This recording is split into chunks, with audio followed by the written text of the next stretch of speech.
உங்க வீடியோ வைரலா போகணும்னா லாஜிக்கலா எடிட்டிங் பண்ணணும். வீடியோ எடிட்டிங் மொத்தமா 8 ஸ்டெப்ஸ் தான். ஸ்டெப் 1ல கட்ஸ் பார்த்தோம், ஸ்டெப் 2ல கலர் கிரேடிங் பார்த்தோம், ஸ்டெப் 3ல ஆடியோ அண்ட் சவுண்ட் எஃபெக்ட்ஸ் பார்த்தோம். இந்த ஸ்டெப் 1 2 3 தான் core of editing. Movies and short film எடிட்டிங்ல 99% இத மட்டும் தான் பண்ணுவாங்க. ப்ரோ அப்போ நீங்க 8 ஸ்டெப் சொன்னீங்க.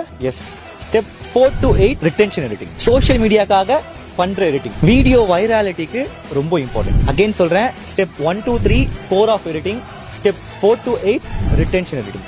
கைஸ், ரிட்டென்ஷன் எடிட்டிங்ல ஸ்டெப் 4 ஜூம் எஃபெக்ட்ஸ் படிச்சோம். Zoom effect. Step 5 B roll படிச்சோம். B roll. இன்னைக்கு படிக்க போறது ஸ்டெப் 6 டெக்ஸ்ட் எஃபெக்ட்ஸ். இந்த வீடியோஸ்ல டெக்ஸ்ட் நோட் பண்ணுங்க. நான் யூஸ் பண்ற 4 finger speaker சொல்றேன். The Citizens Protein Project This is the Apple Vision Pro. $1 speaker versus $4,000 speaker. நீங்க நினைக்கிற அளவுக்கு டெக்ஸ்ட் சிம்பிள் இல்ல, நீங்க நினைக்கிறத விட டெக்ஸ்ட் ரொம்ப ரொம்ப important. So I am gonna give you this types of text effects. அத தமிழ்ல நானே